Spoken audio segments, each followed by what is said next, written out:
ولا تزر وازرة وزر أخرى وإن تدع مثقلة إلى حملها لا يحمل منه شيء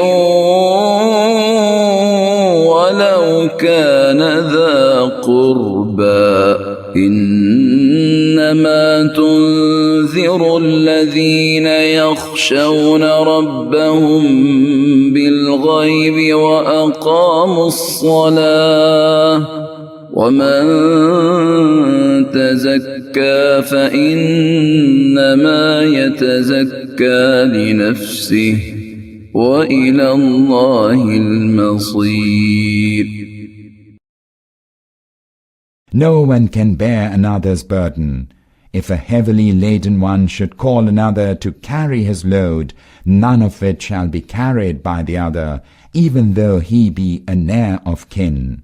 O Prophet, you can warn only those who fear their Lord without seeing him and establish prayer. Whoever purifies himself does so to his own good. To Allah is the final return.